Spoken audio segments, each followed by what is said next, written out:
إن الحمد لله نحمده ونستعينه ونستغفره ونعوذ بالله من شرور أنفسنا ومن سيئات أعمالنا من يهده الله فلا مضل له ومن يضلله فلا هادي له وأشهد أن لا إله إلا الله وحده لا شريك له وأشهد أن محمدا عبده ورسوله أرسله بالحق بشيرا ونذيرا وداعيا إلى الله بإذنه وسراجا منيرا أما بعد فأعوذ بالله من الشيطان الرجيم بسم الله الرحمن الرحيم شهر رمضان الذي أنزل فيه القرآن هدى للناس وبينة من الهدى والفرقان وقال رسول الله صلى الله عليه وسلم من قام ليلة القدر إيمانا واحتسابا غفر له ما تقدم من ذنبه رواه متفق عليه إن الله وملائكته يصلون على النبي يا أيها الذين آمنوا صلوا عليه وسلموا تسليما اللهم صل على سيدنا مولانا محمد وعلى آل سيدنا مولانا محمد اللهم صل على سيدنا مولانا محمد وعلى آل سيدنا مولانا محمد এই দুনিয়ায় পড়ে থাকবে আমরা একদিন থাকবো না সবাই আমাদের ভুলে যাবে নবীজি আপনি বললেন না আল্লাহুম্মা সাল্লি আলা সাইয়্যিদিনা মাওলানা মুহাম্মদ ওয়া আলা আলি সাইয়্যিদিনা মাওলানা মুহাম্মদ লা ইলাহা ইল্লাল্লাহ লা ইলাহা ইল্লাল্লাহ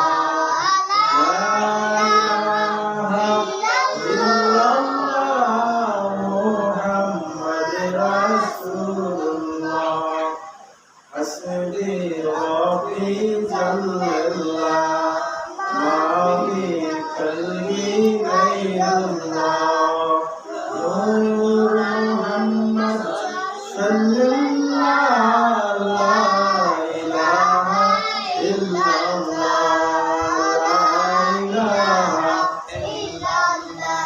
لا إله إلا الله محمد رسول الله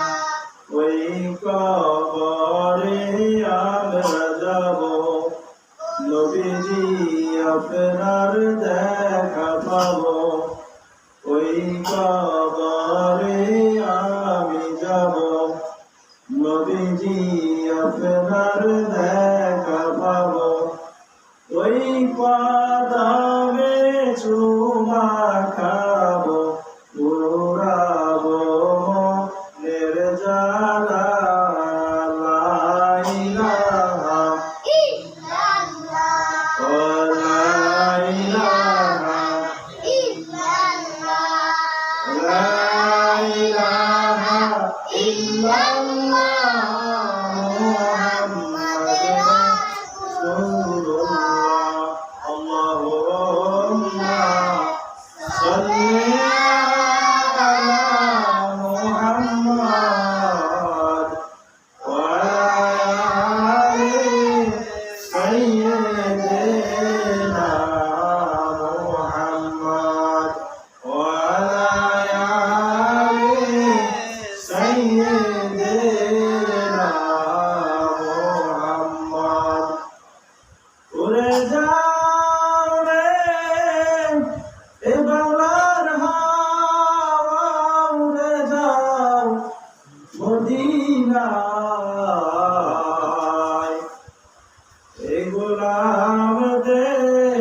সালাম মুসাই দিও নওয়াজায় আল্লাহুম্মা সাল্লি আলা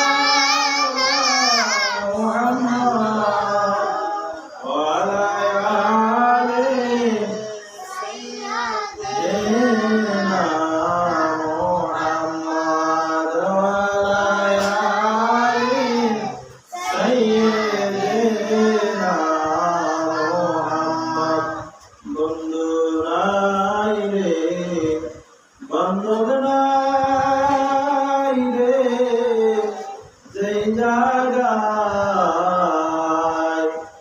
সেই জাগার বান গর নবী মুস্তাফা আল্লাহুম্মা সাল্লি আলা মুহাম্মাদ ওয়া আলা আলি সাইয়্যিদিনা মুহাম্মাদ ওয়া আলা আলি سيدنا محمد بلغ العلا بكماله كشف الدجى بكماله أسر جميع صوره صلى الله عليه وآله উপস্থিত আজকের জুমায় আগত আমার সম্মানিত মেহমানবৃন্দ, আমার শ্রদ্ধেয় মুসলিম ভাইরা এবং এই মাইকের আওয়াজ যতটুকু যাচ্ছেন, যতটুকু আওয়াজ শোনা যাচ্ছে পর্দার আড়ালে মা বোনেরা, সবাই আমার সালাম গ্রহণ করুন। আসসালামু আলাইকুম ওয়া রাহমাতুল্লাহি ওয়া বারাকাতুহু। মহান আল্লাহ পাকের দরবারে লাখো কোটি শুকর আদায় করছি যে মহান রব্বুল ইজ্জত আল্লাহ পাক রব্বুল আলামিন আমাদেরকে মহিমান্বিত একটি মাস, বরকতময় মাস, কুরআন নাজিলের মাসে এবং কি বান্দার গুনাহ মাফ নেওয়ার মাসে আল্লাহ পাক আমাদেরকে মাহে রমাদানের তৃতীয় জুমায় আল্লাহর ঘর জান্নাতের বাগানে উপস্থিত হওয়ার তৌফিক দিয়েছেন। আমরা সেই মহান রব্বুল ইজ্জত আল্লাহ পাকের দরবারে হৃদয় থেকে উচ্চ আওয়াজে একবার সবাই বলি আলহামদুলিল্লাহ। লক্ষ কোটি সালাম আমার আপনার নবী, জিন্দা নবী, রহমতের নবী, নূরুন নবী আলা নূর হুজুর আকরাম সাল্লাল্লাহু আলাইহি ওয়াসাল্লামের প্রতি, যেই নবীকে আল্লাহ পাক সৃষ্টি না করলে এই পৃথিবী, আসমান, জমিন, গ্রহ, নক্ষত্র, 18,000 মাখলুকাত কোনো কিছু সৃষ্টি করতেন না। বলুন না সুবহানাল্লাহ। যেই নবী শুধু আমাদের নবী নয়, যেই নবী হলেন 1,00,000 মতান্তরে 2,24,000 আম্বিয়া কিরাম রাসূলদের নবী। সুবহানাল্লাহ। সেই নবীজির উম্মত হতে পেরে আমরা খুশি না বেজার? খুশি হলে একবার নবীজিকে হৃদয় থেকে একবার দুরূদ পাঠ করি সাল্লাল্লাহু আলাইহি ওয়াসাল্লাম। আজ পবিত্র জুমার দিন, রমাদানের আজকে 20 রমজান, আর চাঁদের হিসাবে আজকে হলো 21 তারিখ, চাঁদের 21 তারিখ, অর্থাৎ রহমতের শেষ 10 দিন চলে গেল, মাত্র শেষ নাজাতের প্রথম দিনে আমরা আজকে যে দিনে অবতীর্ণ করলাম, যে দিন প্রবর্তন করলো আমাদের সামনে, এই দিনটি হলো নাজাতের প্রথম দিন। অর্থাৎ মাহে রমাদানকে আল্লাহ পাক 3টা ভাগে বিভক্ত করেছেন। একবার বলা যাবে কি আলহামদুলিল্লাহ? এই 3টা ভাগ, 1 নম্বর হলো রহমত, আল্লাহ পাকের রহমত আমাদের দরকার আছে কিনা? দ্বিতীয়ত হলো মাগফিরাত, আল্লাহ পাক আমাদেরকে মাফ করেন। আর শেষের 10 দিন হলো নাজাতের 10 দিন। সুবহানাল্লাহ। এই নাজাতের 10 দিনে আল্লাহ পাক আমাদের জন্য, রমজানের শেষ দশকে আল্লাহ পাক আমাদের জন্য এমন একটি রাত্রি, এমন একটি ফজিলতপূর্ণ রাত্রি রেখে দিয়েছেন, যে রাত্রির ইবাদত বন্দেগী 1000 মাস অপেক্ষায় শ্রেষ্ঠ। বলেন সুবহানাল্লাহ। এমনকি ওই রাত্রির ব্যাপারে, ওই রাত্রি ইবাদত বন্দেগীর ব্যাপারে আল্লাহ পাক রব্বুল ইজ্জত পবিত্র কালামুল্লাহ শরীফের সূরাতুল ইন্না আনজালনা সূরাতে অবতীর্ণ করেছেন। বলেন সুবহানাল্লাহ। শুধু তাই নয়, পবিত্র কোরআন শরীফের সূরা বাকারাও আল্লাহ পাক রব্বুল আলামিন ইরশাদ করেছেন, বিসমিল্লাহির রাহমানির রাহিম, শাহরু রমাদানাল্লাযী উনজিলা ফীহিল কুরআন। আল্লাহ পাক রব্বুল আলামিন ইরশাদ করেন, রমজান মাস ওই মাস যেই মাসে আমি আল্লাহ পাক কুরআন অবতীর্ণ করে দিয়েছি। বলেন সুবহানাল্লাহ। রমজান মাসকে যখন প্রশ্ন করা হলো, রমজান মাস তুমি কেন এত দামি, তুমি কেন এত ফজিলতপূর্ণ, তুমি কেন এত বরকতময়, তখন রমজান মাস এটার জবাব দিলেন যে আমি এই মাসে এই জন্য দামি হইলাম যে আল্লাহ পাক এই মাসে আল্লাহ পাক রব্বুল আলামিন কুরআন নাযিল করেছেন। বলেন সুবহানাল্লাহ। লাইলাতুল কদর রাতে 1000 মাস ইবাদত করা এবং দিনে রোজা রাখা, নফল ইবাদত বন্দেগীর মাধ্যমে কেটে দেওয়া 1000 মাস অপেক্ষায় শ্রেষ্ঠ।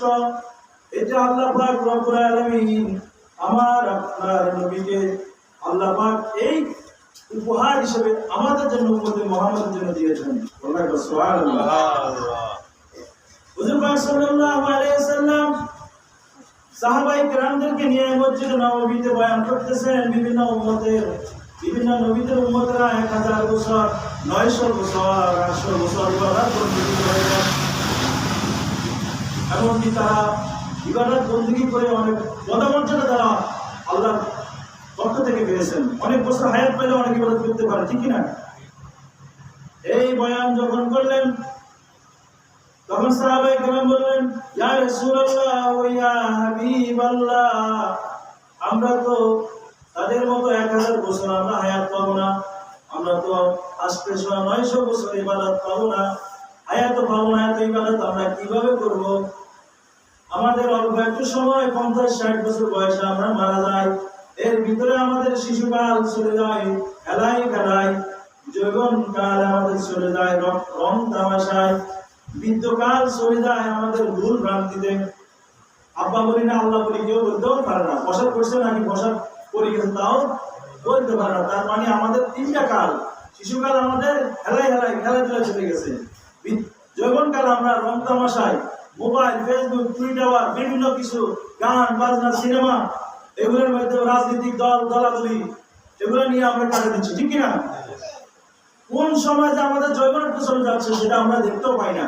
বৃদ্ধকালে সেটা আমরা উল্টাপাল্টা করে ফেলি। বৃদ্ধকালে আমরা অনেকে কি করতে পারি না, ইবাদত বন্দি করতে পারি না, নানা রকম রোগ আমাদের শরীরে বাসা হয়, ঠিক কিনা? এই অবস্থায় হুজুর পাক সাল্লাল্লাহু আলাইহি সাল্লাম গভীর চিন্তা করে গেলেন যে কথা তো সত্যি বলেছে, আসলে তো আমার উম্মত অল্প সময়ের মধ্যে কি করবে এরা। এবার নবীজি মুরাকাবায় হালাতে চিন্তা করতেছেন, আর আল্লাহ পাকের দরবার থেকে এলাম আসলো, এ বন্ধু আমার, আপনি চিন্তা করবেন না, আপনার জন্য, আপনার উম্মতের জন্য আমি স্পেশাল কিছু রাত্রি দিচ্ছি। আর ভিতরে শ্রেষ্ঠতম একটি রাত হচ্ছে লাইলাতুল কদর রাত্রি। বলুন সুবহানাল্লাহ।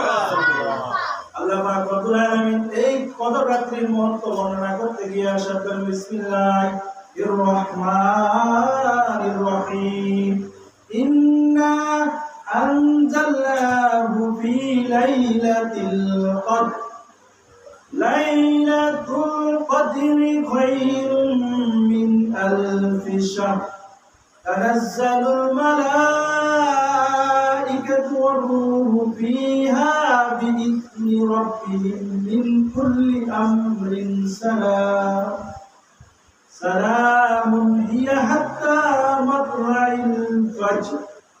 একবার সুবহানাল্লাহ, আবার বলুন আলহামদুলিল্লাহ। এরশাদ হচ্ছে ইন্না, নিশ্চয় আমি আল্লাহ পাক বলেন, ইন্না নিশ্চয় আল্লাহ পাক বলেন, ইন্না আনজালনাহু ফি লাইলাতিল কদর, নিশ্চয় আমি কোরআন নাযিল করেছি লাইলাতুল কদর রাত্রিতে। বলুন সুবহানাল্লাহ।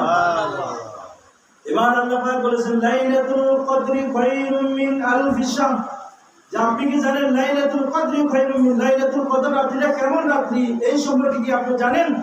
লাইলাতুল কদরি খায়রুম মিন আলফি শাহর, যেটা হচ্ছে 1000 মাস চাইতেও শ্রেষ্ঠ। বলা হয় সুবহানাল্লাহ। এই 1000 মাসকে একসাথে করলে, ইবাদত বন্দেগী করে একসাথে রাখলেও ওই রাত্রির ইবাদত ওই রাত্রির সমতুল্য হবে না। বলুন না সুবহানাল্লাহ। তানাজ্জালুল মালাইকাতু ওয়ার রূহ, যে ওই রাত্রিতে আল্লাহ পাকের ফেরেশতারা এই আসমানে অবতরণ করেন। আল্লাহ পাকের আদেশ নিয়ে তারা এই রাত্রিতে तमाम পৃথিবীর মানুষ কি ইবাদত বন্দেগী করতেছেন, তাদের জন্য দোয়া এবং তাদের জন্য মাগফিরাতের জন্য তারা দোয়া করতে থাকেন। বলেন সুবহানাল্লাহ। পৃথিবীর সমস্ত আল্লাহ পাকের সৃষ্টি যত ফেরেশতা আছে, সমস্ত ফেরেশতারা কাদের জন্য দোয়া করেন? আমাদের জন্য। আর আমরা কি ইবাদত বন্দেগী করি? এই ইবাদতগুলো তারা লিপিবদ্ধ করে আল্লাহর দরবারে পৌঁছায় যায়। বলেন সুবহানাল্লাহ। তানাজ্জালুল মালাইকাতু ওয়ার রূহু ফিহা বিইذনি রাব্বিহিম মিন কুল্লি আমরিন, আল্লাহ পাকের পক্ষ থেকে বিভিন্ন নির্দেশগুলো নিয়ে আসেন। আল্লাহ পাকের পক্ষ থেকে যে নির্দেশ, যে আদেশগুলো আছে, সেগুলো আল্লাহ পাকের পক্ষ থেকে নিয়ে আসেন কাদের জন্য? আমাদের জন্য। আর আমাদের গুলো, আমরা আমাদের ইবাদত বন্দেগীগুলো আল্লাহ পাকের নিচে তারা কি করে এগুলো পৌঁছায় দেন। বলেন সুবহানাল্লাহ। এবং সমস্ত আত্মাগুলা এবং কি পবিত্র আত্মাগুলা, তারা যেন মালাইকাতু ওয়ার রূহ এবং পবিত্র আত্মা, আমরা যেটাকে রূহ বলি, আমাদের দেহ থেকে যখন চলে যায় সেটা কি যায়? রূহ। জান কবজ হয়ে যাওয়ার পর রূহটা কোথায় যায়? রূহটার দুইটা স্থান আছে। একটা বদকারের রূহ যায় যেটা জাহান্নামের কিনারায়, বলেন নাউজুবিল্লাহ। আর নেককারের বান্দার রূহ মোবারক নিয়ে যখন যায়, সে রূহ থেকে আল্লাহ পাকের মিশক আম্বরের সুগন্ধি বের হতে থাকে। বলেন সুবহানাল্লাহ। এই রূহ মোবারক যখন আশাদিন উঠেন, তখন ফেরেশতারা বলেন যে এই রূহ মোবারকটি কার? বলেন সুবহানাল্লাহ। যমুক বান্দার রূহ, তখন তারা স্বাগতম জানা যায়। এই রূহকে কি করেন? স্বাগতম জানান। আর বদকারের দোয়া, বদকারের যখন রূহকে নেওয়া হয়, তখন সবাই এটাকে কি করেন? বদদোয়া দিতে থাকেন এবং বলেন নাউজুবিল্লাহ, সিং এর নিকৃষ্ট একে জাহান্নামের তলদেশে নিক্ষেপ করে। বলেন নাউজুবিল্লাহ। এজন্য তানাজ্জালুল মালাইকাতু ওয়ার রূহু ফিহা বিইذনি রাব্বিহিম মিন কুল্লি আমরিন সালাম, সালামুন হিয়া হাত্তা মাতলাইল ফাজর। এবং ফেরেশতারা সারা রাত্রি আমাদের জন্য দোয়া, মাগফিরাত এবং সালাম বিনিময় করেন। আমাদের জন্য কি করেন? সবার জন্য কল্যাণ কামনা করেন ফেরেশতারা। এটা এই কাজটা কতক্ষণ পর্যন্ত থাকে? ইয়া হাত্তা মাতলাইল ফাজর, যখন ফজরের আযান, ফজর শেষ হওয়া পর্যন্ত। বলেন সুবহানাল্লাহ। সুবহানাল্লাহ। তাহলে সেই লাইলাতুল কদর রাত্রির আমাদের দরকার আছে কিনা ইবাদত বন্দেগী করার? হুজুর পাক সাল্লাল্লাহু আলাইহি সাল্লাম ইরশাদ করেছেন যে আমাদের পূর্বের নবী ঈসা রূহুল্লাহ, ঈসা আলাইহিস সালাম পর্বতমালায় বিচরণ করতেছেন, আল্লাহ পাকের সৃষ্টি জগৎ দেখতেছেন, পর্বত এলাকা হাঁটতেছেন। তিনি একবার দেখতে পেলেন যে বিশাল একটি সুন্দর একটি পাথর, যে পাথর দেখে তিনি আশ্চর্যিত হয়ে গেলেন। এবার আল্লাহ পাকের দরবারে আশ্চর্য হচ্ছে, আলহামদুলিল্লাহ সুবহানাল্লাহ যখন বললেন, তখন আল্লাহ পাক বললেন যে হে বন্ধু আমার, হে ঈসা রূহুল্লাহ, তুমি সামনের দিকে আগাও আর তোমার হাতে যে লাঠিটা আছে সেটা দিয়ে ওই পাথরের মাঝে আঘাত করো, সেখানে আরো আশ্চর্য বিষয় দেখতে পারবো। সুবহানাল্লাহ, আমার আরো নির্দেশন সেখানে দেখতে পাবো। সুবহানাল্লাহ। যখন তিনি তার হাতের লাঠি দিয়ে যখন সেখানে আঘাত করলেন, দেখলেন যে ওইখানে একজন ব্যক্তি আল্লাহ পাকের জিকিরে মশগুল, এবং কি তার সামনে জান্নাতের নাজ নেওয়ার ভরপুর। সুবহানাল্লাহ। এবার ঈসা আলাইহিস সালাম ওই ব্যক্তিকে জিজ্ঞেস করলেন যে ভাই, আপনি এইখানে কত বছর যাবত এই পাথরের ভিতরে আছেন? এবার দেখে তিনি আশ্চর্য হয়ে যখন প্রশ্ন করলেন, তিনি উত্তর দিলেন যে আমি এইখানে ৬০ বছর যাবত আল্লাহর ইবাদত বন্দেগীতে নিমজ্জিত আছি। বলেন সুবহানাল্লাহ। এবার জিজ্ঞেস করা হলো যে আপনি এখান থেকে খাওয়া দাওয়া ৬০ বছর কিভাবে খান? তিনি বললেন যে আমাকে আল্লাহ পাক রব্বুল আলামিন মান্না সাওয়া আল্লাহ পাকের পক্ষ থেকে বেহেশতি জান্নাতের নাজ নেওয়া আমার এখানে চলে আসা অটোমেটিক। বলেন সুবহানাল্লাহ।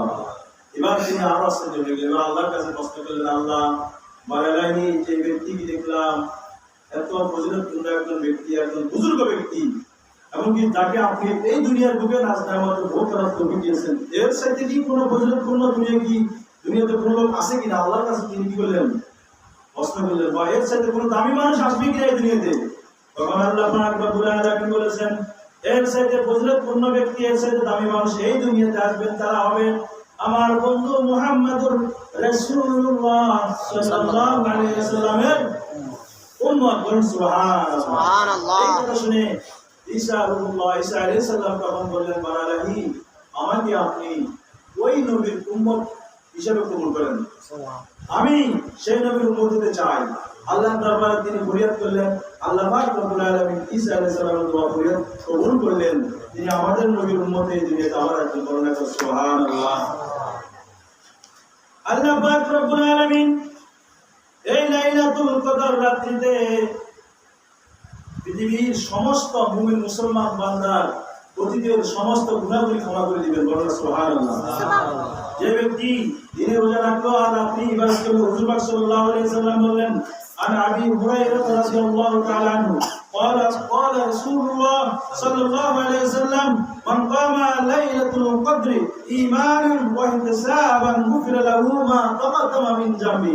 যে ব্যক্তি ঈমান ও ইহতিসাবের সহিত আল্লাহ পাকের রিজওয়ানকে হাসিলের সহিত ঈমানের সাথে যে ব্যক্তি দিনে রোজা রাখলো আর রাত্রি বেলা লাইলাতুল কদর রাতে ইবাদত বন্দেগী করলো, গুফর লাহু মা তাকাদ্দামা মিন জামবি, আল্লাহ পাক তার অতীতের গুনাহগুলি ক্ষমা করে দেন। সুবহানাল্লাহ।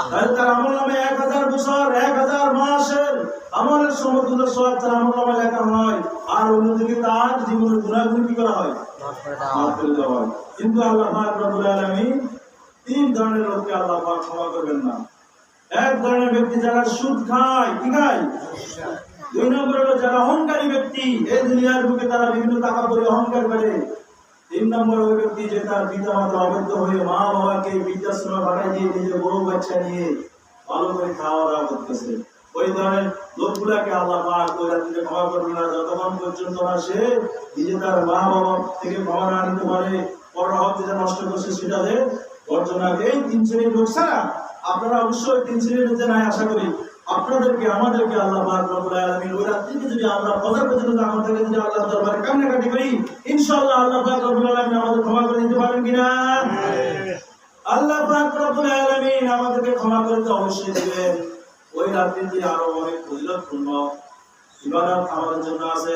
আমরা কোরআন তেলাওয়াত করব, কেননা ওই রাত্রি হচ্ছে কোরআন দিবস। ওই রাত্রি কি দিবস? পৃথিবীতে আমরা কত ধরনের দিবস পালন করি? হ্যাঁ, আমরা 14ই ফেব্রুয়ারি আন্তর্জাতিক কুখ্যাত ভালোবাসা দিবস পালন করি কিনা? লক্ষ লক্ষ টাকা ব্যয় করি কিনা? ফুল তোড়া দিয়ে বিভিন্ন ধরনের দিবস। 21 ফেব্রুয়ারি, 26শে মার্চ, 16 ডিসেম্বর, এগুলো আমাদের দেশে কি দিবস হিসাবে উল্লেখিত। এই দিবসগুলোতে বন্ধ থাকে কিনা?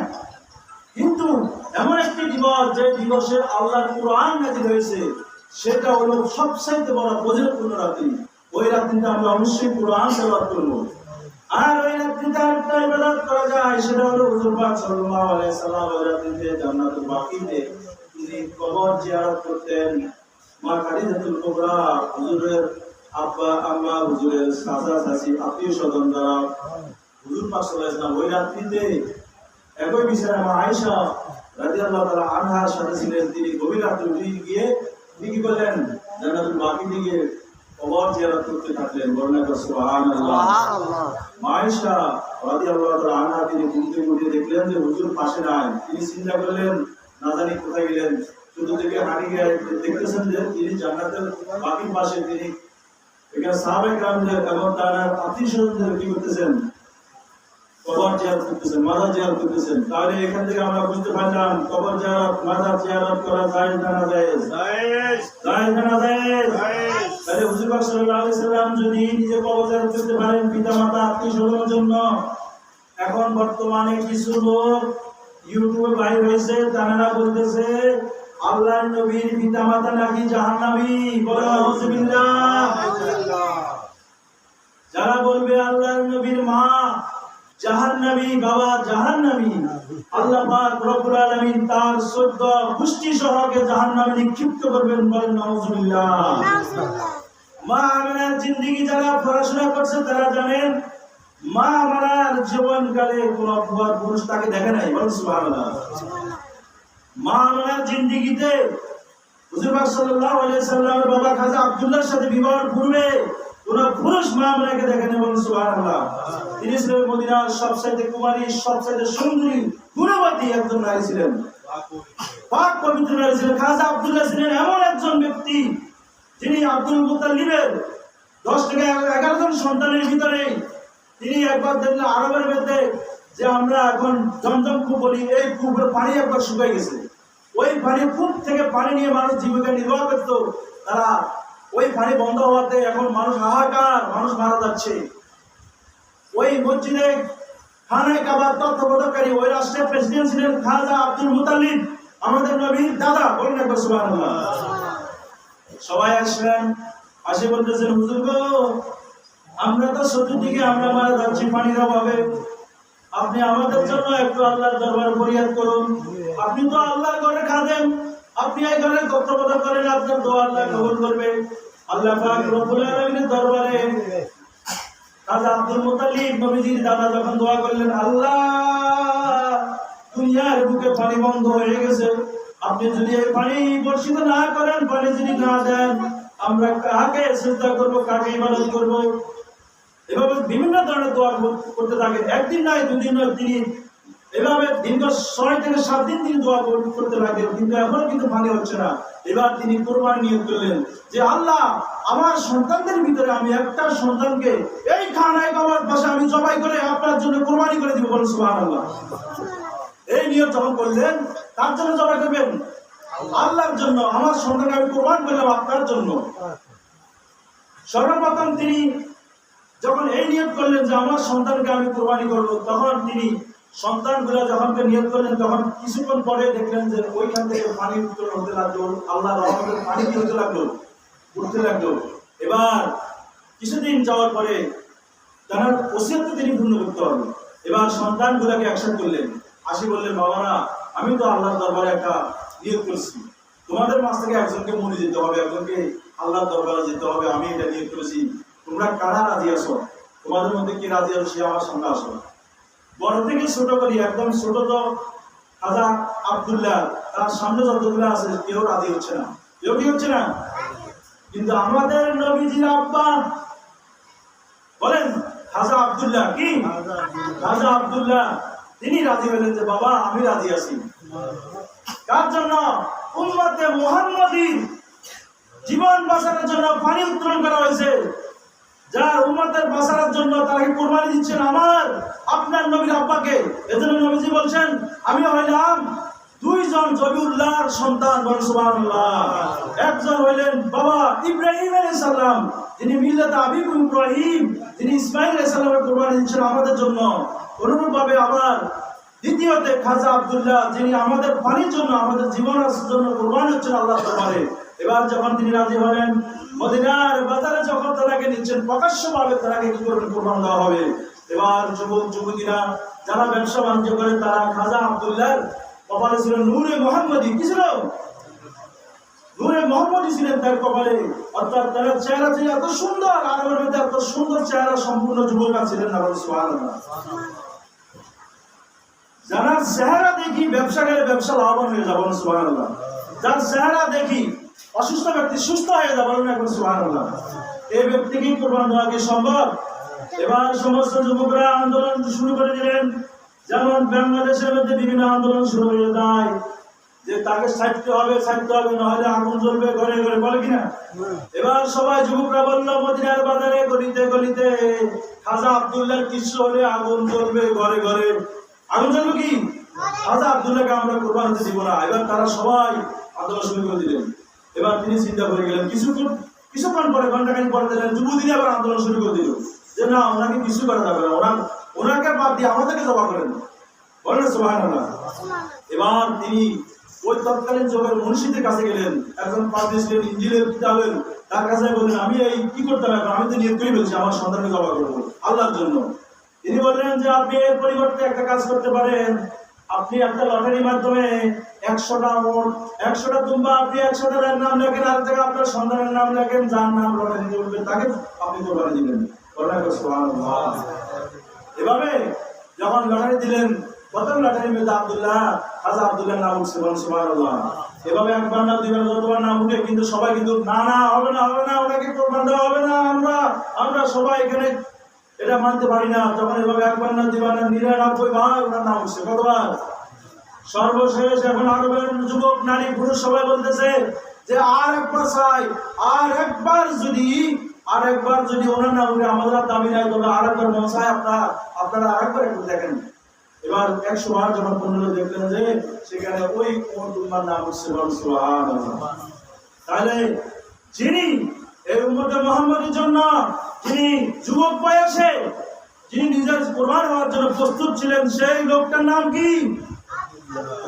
এবার বলেন নবীজির পিতা আবেদুল্লাহ, নবীজির মাতা আমেনা, নবীজির দুধমা হালিমা, নবীজির রওজা মদিনা। দেখেন এই নবীজির পিতা এবং মাতাকে যে ব্যক্তি, যে আলেম, যে কোনটা বলবি আপনাদের সামনে ইউটিউব ফেসবুকে আসি বলবে আপনার নবীর বাবা মা জাহান্নামী, আজকের ঘটনা শোনার পরে আপনার দিলে অন্তরে কি বলে বলুন তো? তিনি কি জাহান্নামী ছিলেন? আব্দুল্লাহ কি জাহান্নামী ছিলেন? তিনি ছিলেন একজন জান্নাতি ব্যক্তি। কিন্তু আজকে যারা আমাদের ঈমান নষ্ট করতেছে আজকে ইউটিউব ফেসবুকে, তাদেরকে আমরা বলি তারা হলো আখিরি জামানার দাজ্জাল, আর তারা হচ্ছে মুসলমান নামের কলঙ্ক, তারা হচ্ছেন ওই ফেরকাবাজ। আল্লাহর নবী বলেছেন 72 দল হবে আমার উম্মত, 73 দল হবে আমার উম্মত, 72 দল সোজা জাহান্নামে যাবে, বলেন নাউযুবিল্লাহ। অর্থাৎ 73 জন আলেমকে যদি আপনি একসাথে করেন ওই ক্যালকুলেশনে, তাহলে 72 কে যাবে জাহান্নামে। কোথায় যাবে? তারা জাহান্নামে যাবে যারা বলে যে কবর জিয়ারত বিদআত, যারা বলে মা বাবার জন্য আল্লাহর রাস্তায় খাওয়ানো বিদআত, যারা বলে যে তারাবির নামাজ মাত্র 4 রাকাত 8 রাকাত, যারা বলে যে মা বাবার জন্য দোয়া করা বিদআত, যারা বলে সম্মানিত ভাবে নামাজের পরে দোয়া করা বিদআত, এভাবে যারা বলে নবীজিকে ইয়া নবী সালাম আলাইকা বলে নবীজিকে সালাম দেওয়া বিদআত, যারা এই ধরনের কথাগুলো আপনাদের সামনে বলে, তাদেরকে বুঝতে হবে ওই 72টা ওই কি ওদের ওয়াজ আপনারা শুনবেন না। ওদের ওয়াজ যদি শুনে নেন, আপনার কান, আপনার মস্তিষ্ক, আপনার ভিতরে যে ঈমানটা আছে আস্তে আস্তে সমুদ্রের মতো টেনে নিয়ে যাবে। আল্লাহ রাসূল পাক সাল্লাল্লাহু আলাইহি সাল্লাম বলেছেন যে ওদের থেকে তোমরা দূরে থাকবা, ওদের পিছনে নামাজ না পড়ে তুমি নিজে একা নামাজ পড়বা, সেটা তোমার জন্য আল্লাহর কাছে দাবি করো, সুবহানাল্লাহ। কারণ তাদের ঈমান ঠিক নাই। আপনি খেজুর গাছে কাটছেন, হাঁড়িটা যদি চুমনি বরাবর না দিয়ে যদি অন্যদিকে রাখে, সারা রাত আপনি রসগুলো বেড়ে চলে যাবে, তার একটা রস ফোটাও চুমনির ভিতরে, হাঁড়ির ভিতরে ঢুকবে কিনা? ঢুকবে না, কারণ আপনার পজিশন ঠিক নাই, আপনার ভিতরে নফস আমরা, আপনার ঈমান ঠিক নাই। আল্লাহর নবীর প্রতি যার মহব্বত নাই, তার ঈমান বলতে কিছুই নাই, সারাসার বেঈমান। তাহলে আমরা বুঝতে পারলাম যে আমরা বিনা দলিলে আল্লাহর নবীকে আমরা নূরের নবী, চিন্তা নবী। আরেক শ্রেণীর লোক বলে আমার নবী নাকি পচে গেছে, মরে গেছে, আমার নবী নাকি পচে গেছে, মরে গেছে, নবীর নাকি কোনো কি নাই। বলেন নাউযুবিল্লাহ। আল আমবিয়াউ ওয়াল আহইয়াউ ইউসাল্লুনা ফি কুবুরিহিম, যে নবীরা হচ্ছেন হুজুর সাল্লাল্লাহু আলাইহি সাল্লাম যখন কোথায় গেলেন, মেরাজে গেলেন, তখন তিনি দেখলেন মুসা আলাইহিস সালাম কবরের মধ্যে দাঁড়িয়ে নামাজ পড়তেছে। কোথায় পড়তেছে? কবরে দাঁড়িয়ে মুসা আলাইহিস সালাম নামাজ পড়তেছে। দেখলেন তিনি প্রথম আসমানে মুসাকে সেখানে নামাজ পড়তেছে দাঁড়িয়ে। আবার যখন সেই মসজিদে আকসাতে যখন আমার নবী যখন নামাজ পড়েছেন, সেখানে আবার মুসা আলাইহিস সালাম আসি এখানে নামাজ পড়ে গেছে। তাহলে বুঝতে পারলেন যে মুসা আলাইহিস সালামকে দেখলেন কোথায়, আরশ আজিম। আবার দেখলেন কোথায়, খানায় এজাতে বাইতুল আকসাতে সেখানে নবীজি যখন নামাজ পড়লেন, তাহলে সেখানে দেখলেন। আবার যাই দেখলেন যে যখন আসমানে গেলেন সেখানে দেখলেন। তাহলে নবী একই টাইমে কোথায় গেল দেখলেন, চিন্তা করছেন? তাহলে আল্লাহ নবী বলছেন যে সমস্ত নবী না, শুধু ওলিরাও কবরে কি করেন, জিন্দা অবস্থা থাকে। সুবহানাল্লাহ। আল আমবিয়া ওয়াল আহইয়া ইউসাল্লুনা ফি কুবুরিহিম, তারা কবরের মধ্যে জীবিত এবং তারা আল্লাহ রিজিক প্রাপ্ত হচ্ছেন। সুবহানাল্লাহ। তারা সেখানে ইবাদত বন্দি করতেছেন, আল্লাহ রিজিক পান করতেছেন। তাহলে আল্লাহ নবী বলছেন নবীরা জীবিত কবরে। এবার আমার নবী কি মুর্দা নবী? আমার নবী বলছে সমস্ত নবীরা কবরে জিন্দা। তাহলে আমার নবী যে নবীকে সৃষ্টি না করলেও অন্য নবীকে সৃষ্টি করা হতো না। সেই নবীরা যদি জিন্দা থাকতে পারে, তাহলে আমার নবীর অবস্থা কি বলেন? মুসা আলাইহিস সালাম আল্লাহর দিদারে বলতেছেন, আল্লাহ আমি আপনাকে দেখতে চাই, আল্লাহ আমি আপনাকে দেখতে চাই। আল্লাহ বলছেন লাম তারানি, তুমি আমাকে দেখতে পাবে না। তুমি যদি আমাকে দেখতে হয় তাহলে আসো তুর পাহাড়ে আসো। তুর পাহাড়ে যখন মুসা আলাইহিস সালাম যাচ্ছেন, মুসা তুমি পায়ের জুতা খুলে আসো। কি করো? পায়ের জুতা খুলে আসো। আর আমার নবী যখন আরশ আজিমে যাচ্ছেন আল্লাহর দিদারে, বলছেন ইয়া হে বন্ধু আমার, আপনার জুতা নিয়ে আসেন, আপনার জুতা মুবারক আমার আরশে ধরল। সুবহানাল্লাহ। তাহলে আমার নবীর সাথে আর অন্য নবীর সাথে কি মিলে দেখেন তো? তাহলে আমার নবীকে, যে নবীকে আল্লাহ পাক বলেন জুতা মুবারক দিয়ে আরশ আজিমে যাওয়ার জন্য, আর মুসা আলাইহিস সালাম আল্লাহর একটু নূরের একটু ঝলক দিয়েছেন মাত্র, সেখানে জ্বলে কি হয়ে গেলেন, বেহুশ হয়ে গেলেন। আর পাহাড় জ্বলে শূন্য হয়ে গেছে। সুবহানাল্লাহ। আর সরাসরি নূরের জগতে গিয়ে, যে জগতে ফেরেশতা জিবরাইল যেতে পারেন না, লাল আকামে যখন গেলেন, সপ্ত আসমানে যখন গেলেন, তখন জিবরাইল বলছেন ইয়া রাসূলুল্লাহ ইয়া হাবিবাল্লাহ, আমিও যেতে পারবো না, আমি গেলে আমি 70টা আকাম শেষ হয়ে যাবে, চলে যাবে, আপনি একাই যান। তখন আল্লাহ নবী সেখানে একাই গেলেন। সুবহানাল্লাহ। তাহলে আল্লাহ পাক রব্বুল আলামিন আমার আপনার নবীকে, সেই নবীর উম্মত আমরা হইতে পেরেছি। আমরা খুশি না বেজার? সেই নবীজির প্রতি দাঁড়িয়ে আমার নবীকে সালাম দেওয়া যাবে না যাবে? নবীকে সম্মানার্থে সালাম দেওয়া যাবে না যাবে? এই মাহে রমজান প্রতিটি বাড়িতে বাড়িতে আপনারা মিলাদ শরীফ করবেন। প্রতিদিন বাবা মা যারা ইন্তেকাল করেছেন তাদের কবর জিয়ারত করবেন। শুক্রবার দিন, হজের দিন, ওই দিন দোয়া করবেন, দিন ওই দিনে জুমার নামাজ পড়ে অন্তত দাদাদের জন্য, মা বাবার জন্য কবর জিয়ারত করতে পারবেন কিনা ইনশাআল্লাহ? হাতে একবার পুরো তিনবার আস্তাগফিরুল্লাহ সাতবার করে দুরূদ শরীফ একবার করে আপনি ওখানে দাঁড়িয়ে পড়বেন। এক নম্বর আমল আল্লাহ পাক আমার আপনার নামে দিবেন। আর একটা কথা বলি, অবশ্যই লাইলাতুল কদর রাতে আমরা ইবাদত বন্দি করব, ওই রাতে আমাদের কোরআন তেলাওয়াত জিকির আছে, তসবিহ দান করব। বেহুদা কথাবার্তা আমরা বলবো না, কারোর সাথে বেয়াদবি করলে ক্ষমা চেয়ে নিব, এবং মা বাবার থেকে বেয়াদবি করলে ক্ষমা চেয়ে নিব, এমনকি মা বাবা যদি মারাও যায় তাদের কবরের পাশে দাঁড়িয়ে ক্ষমা চেয়ে নিব। আল্লাহ পাক আমাদের সত্য দান করে সবল বলে আমিন।